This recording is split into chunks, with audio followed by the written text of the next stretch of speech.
Hello बच्चे, welcome to my channel. तो आज हम करने वाले हैं क्लास 10 का साइंस का वर्कशीट नंबर 26 और ये 2 सितंबर 2020 का वर्कशीट है। यहाँ पर देखिए, जो हम लोग चैप्टर पढ़ रहे थे जैव प्रक्रम, उसी को यहाँ पर कंटिन्यू किया गया है। उसी का एक भाग है मानव श्वसन तंत्र, तो उसके बारे में हम यहाँ पर पढ़ेंगे। यहाँ पर देखिए, उसी से रिलेटेड नीचे कुछ बातें दिए गए हैं, तो यहाँ पर उसको देखेंगे। और यहाँ पर देखिए 5 क्वेश्चन है, तो पाँचों क्वेश्चन को सॉल्व करेंगे। तो सबसे पहले हम यहाँ पर इसको सबसे पहले देख लेते हैं, इसको पढ़ के समझ लेते हैं। तो बच्चे, अगर जो मेरे चैनल को अभी तक आपने सब्सक्राइब नहीं कर रखे हैं तो मेरे चैनल को सब्सक्राइब कर लें, साथ साथ में बेल आइकन को भी दबा लें, जिससे कि वीडियो मेरा उपलब्ध हो सके आप तक। यहाँ पर देखिए दिया गया है श्वसन, मानव श्वसन तंत्र।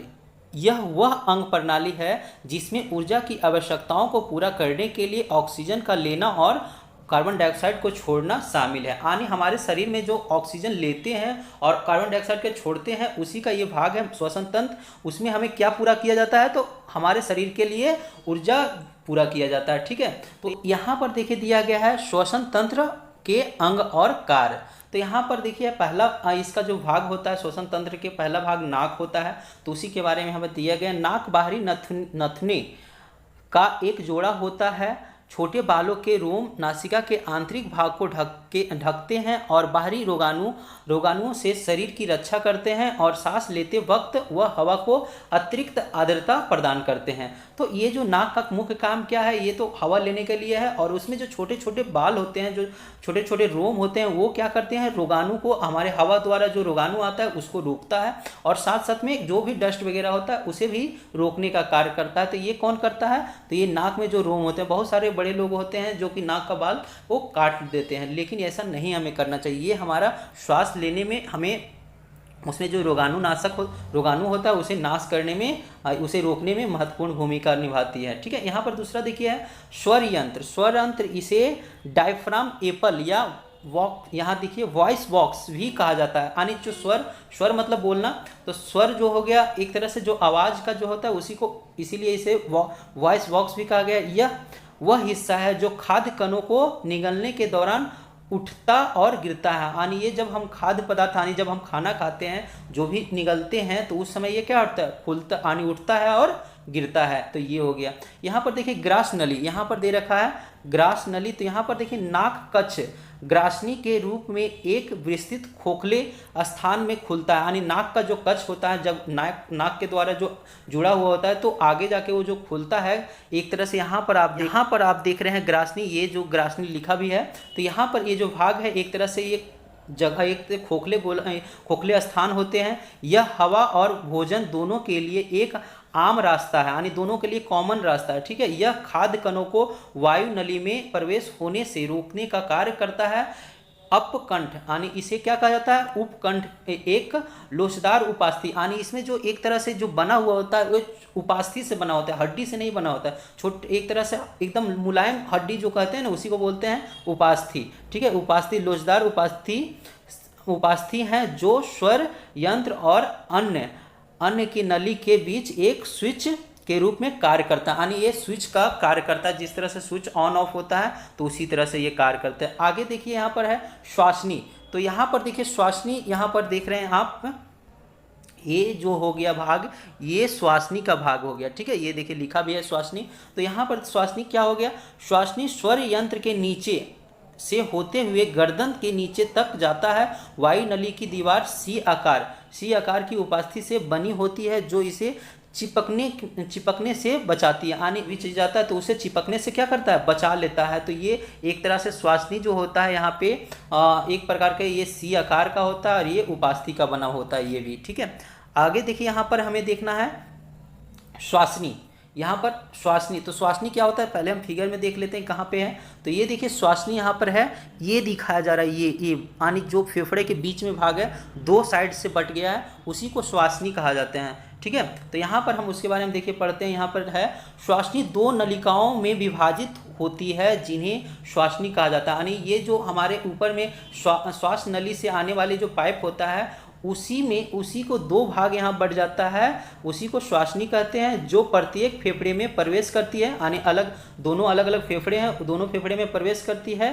श्वासनी द्वितीय एवं तृतीयक श्रेणी एवं और बाद में श्वसनिकाओं में विभाजित होती है, जो आगे कुपिकाओं में विभाजित होती है। यानी ये जो श्वासनी है ये द्वित, यहाँ पर बोला गया द्वित एवं तृतीयक। ये देखिए कई एक भाग में ये इस तरह से विभाजित हो गया, कई एक भाग में यहाँ से विभाजित हो जाता है। और बाद में देखिए यहाँ पर क्या बोला गया है, ये कुपिकाओं में, यहाँ पर देख रहे हैं ये कुपिका है, तो इस रूप में जो विभाजित हो जा रहा है, यानी ये एक छोटा सा पार्ट दिखाया गया कुपिका का, तो इसी तरह से विभाजित हो जाता है 1 2 3 में, तो उसी को यहाँ पर बोला गया ये श्वासनी इस तरह से विभाजित हो जाता है। ठीक है, आगे देखिए यहाँ पर हमें कुपिका के बारे में यहाँ पर देखेंगे। तो कुपिका पतली दीवार और एकल सेल से बनी होती है। ये क्या मुख्य बात यहाँ पर है, एकल सेल से बनी होती है। गुब्बारे जैसी सूक्ष्म संरचना है जो वायु से भरी रहती है। यानी एक तरह से ये देखिए यहाँ पर है गुब्बारे जैसी रचना, यहाँ पर जो दिख रहा है इसमें ये जो कुपिका है इसमें जो छोटे छोटे बूंदे बूंद दिख रहा है गोला जैसा, तो यही क्या है कुपिका है। और ये एक सेल से बना होता है, यानी सिंगल सेल से ही बना होता है, और एक गुब्बारे की संरचना इसको एक तरह से आकृति देते हैं। ठीक है, यहाँ पर देखिए दिया गया फेफड़े, यानी फेफड़े देखिए ये हमारे श्वसन तंत्र का मुख्य भाग है।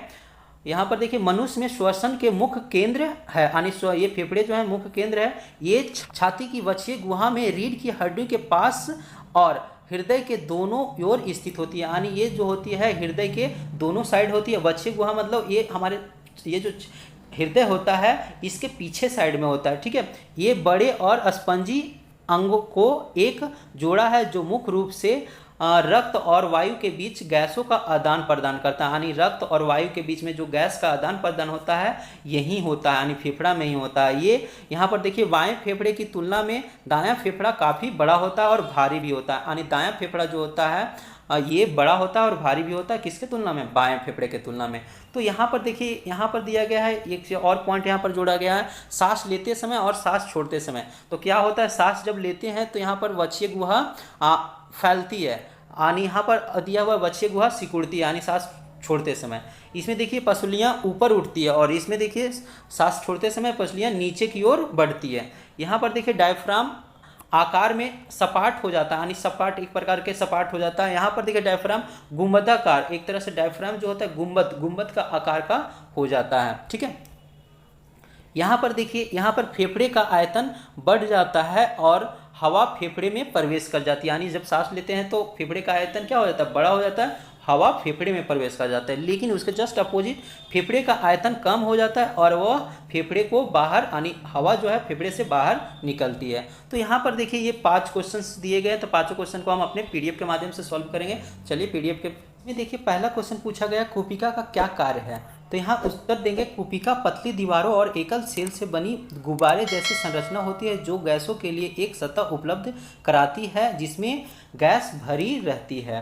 ठीक है, तो इस तरह से आप आंसर करेंगे। दूसरा क्वेश्चन का आंसर यहाँ पर देखें, यहाँ पर इस तरह से करेंगे, गैसीय विनिमय किस स्थान पर होता है। तो यहाँ पर लिखेंगे फेफड़े मनुष्य में श्वसन के मुख्य केंद्र है, यह छाती की वक्षीय गुहा में रीढ़ की हड्डी के पास और हृदय के दोनों ओर स्थित होते हैं जो मुख्य रूप से श्वसन और वायु के बीच गैसों के आदान प्रदान में शामिल है। ठीक है, तो इस तरह से आप उत्तर करेंगे इसका सेकंड का।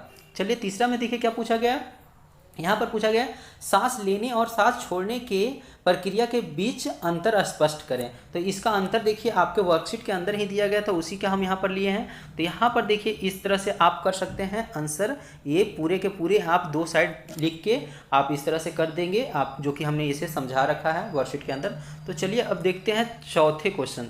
तो चौथे क्वेश्चन में यहाँ पर देखिए क्या है, चौथे क्वेश्चन में बोला गया है मानव श्वसन प्रणाली का नामांकित चित्र बनाएं। यानी हमें इसमें क्या करना है, चित्र बनाना है मानव श्वसन प्रणाली का।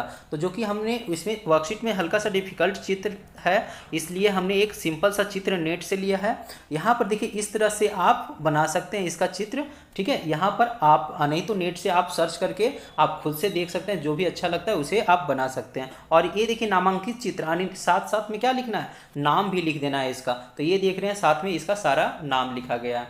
तो चलिए अब 5वें क्वेश्चन में देखते हैं। तो 5वें क्वेश्चन में आपका यहाँ पर देखिए क्या दिया है, यहाँ पर देखिए ये है 5वां क्वेश्चन, सांस लेने और सांस छोड़ने के दौरान अपने अंदर की गुहिका को ध्यान से देखिए और महसूस कीजिए आपके अवलोकन के पीछे क्या कारण हो सकता है। यानी जो हम अवलोकन करेंगे, यानी जो सांस लेंगे तो वो फूलेगा, कम होगा, तो वो उसके बारे में हमें अवलोकन करके बताना है इसके अंदर।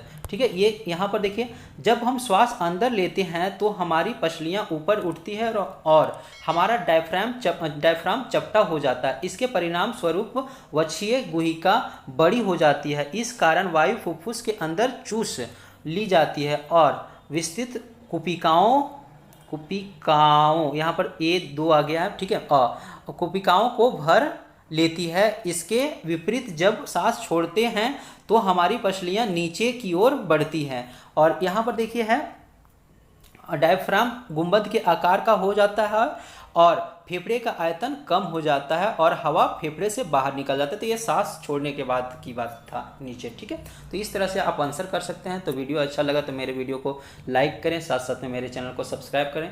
Thank you watching my video.